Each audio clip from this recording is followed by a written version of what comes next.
Space, the final frontier. These are the voyages of the Starship Enterprise. Its 5-year mission, to explore strange new worlds, to seek out new life and new civilizations, to boldly go where no man has gone before. This is what a generation of TV viewers were met with when they would turn on their television sets on Thursday evenings to watch Star Trek. Star Trek, the original series, though small and humble in its beginnings, would have a major effect on its fans all around the world.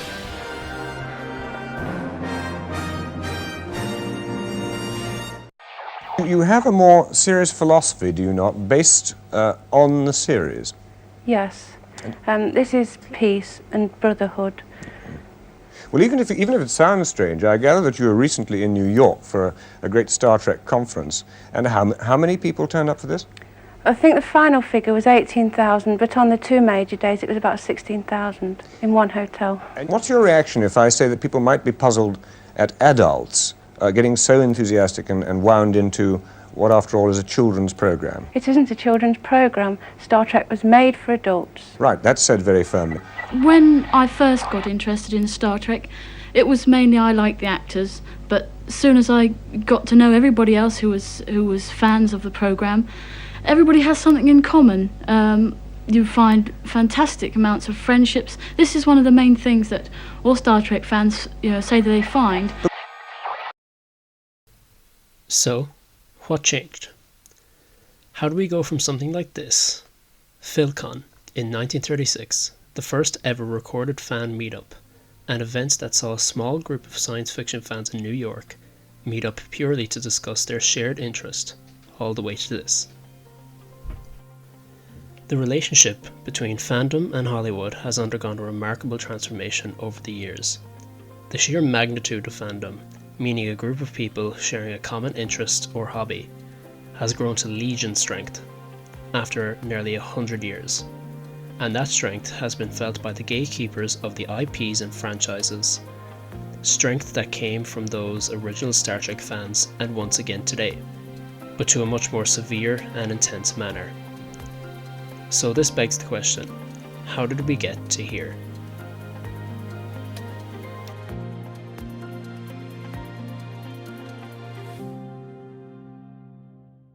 To figure that out, we're going to have to travel back to 1967, when Star Trek fans began a crusade to save the show that they loved so dearly.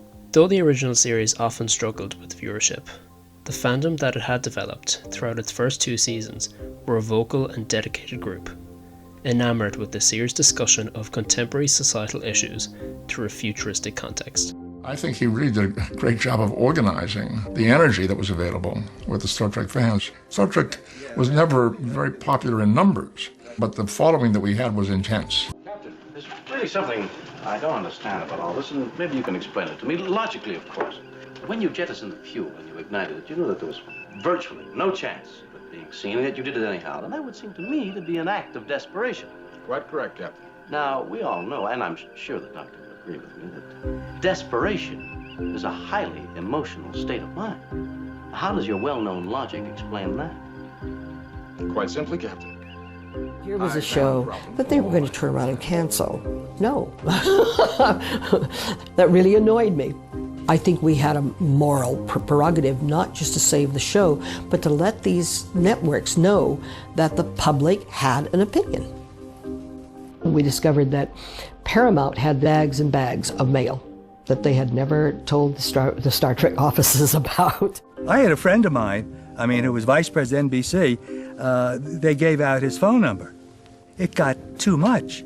NBC contacted me and said, you got to call off these people. I said, I'm not doing it. I have nothing to do with these people. They're Roddenberry's fan groups.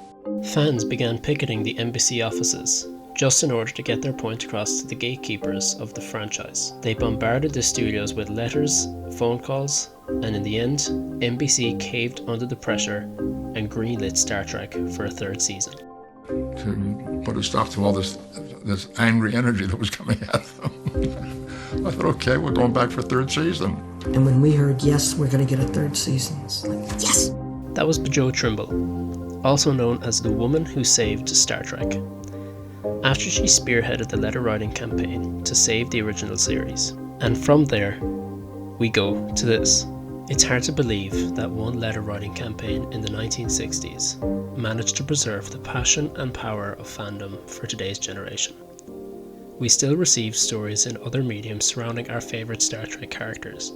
What followed was a 2-season animated show, and in 1979, the first of 6 motion pictures surrounding the original cast and characters.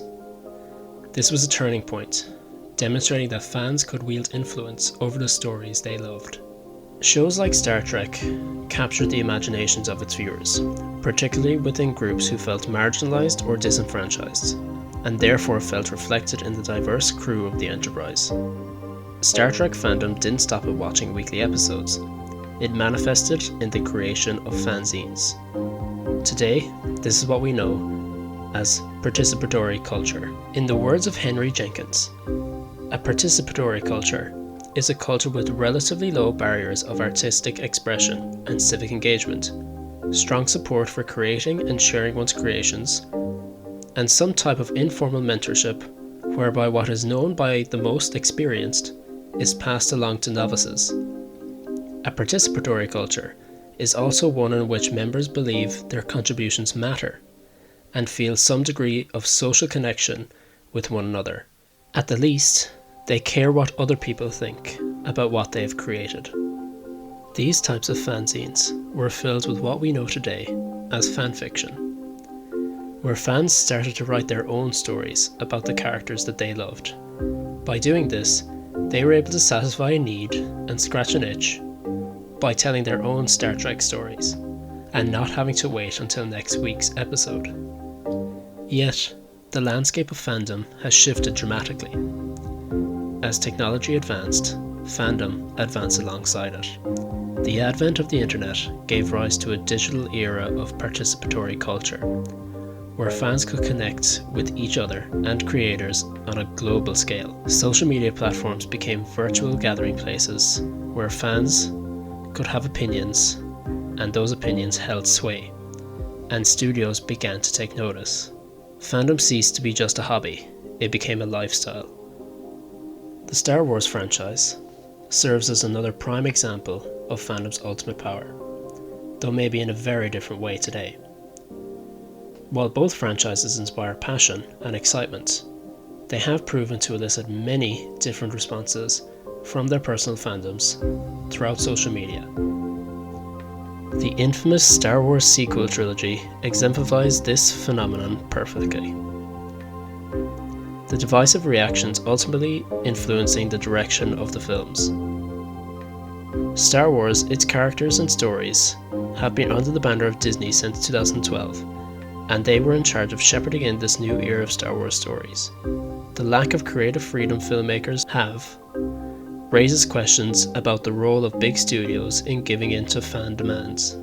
The character of Rose Tico, played by Kelly Marie Tran, was met with severe racist backlash when her character debuted in The Last Jedi, and given her severely minimized role in Episode 9, The Rise of Skywalker, leaves many to believe that the studio and filmmakers caved under that significant Episode 8 pressure. It's really interesting because you experience as well the best and worst of social media at the same time. Yeah. Because you know when you got the role and when the first movie came out that you were in, there was this backlash where people were like, oh, what is she doing in the movie? Why do you have this Asian woman? This makes no sense. But then you had this huge wave of support where people came to support you.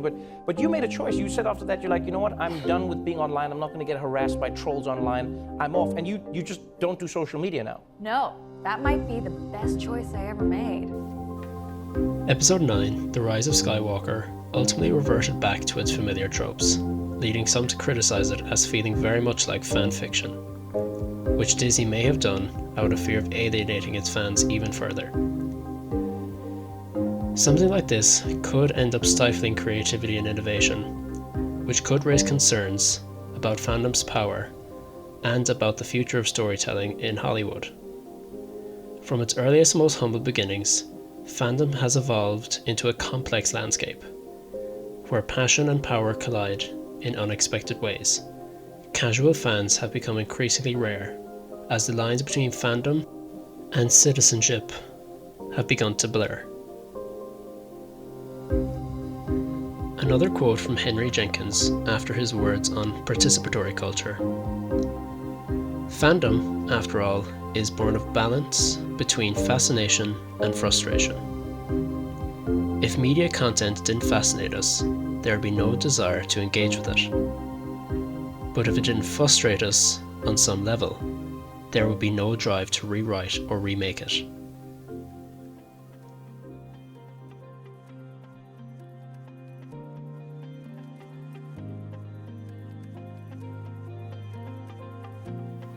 Therefore, as we continue to struggle with the influence of participatory culture on today's fandom, one thing remains abundantly clear. Fandom is continuing to grow, as well as its power and influence, and it will continue to shape the stories that we see on our screens, for better or for worse.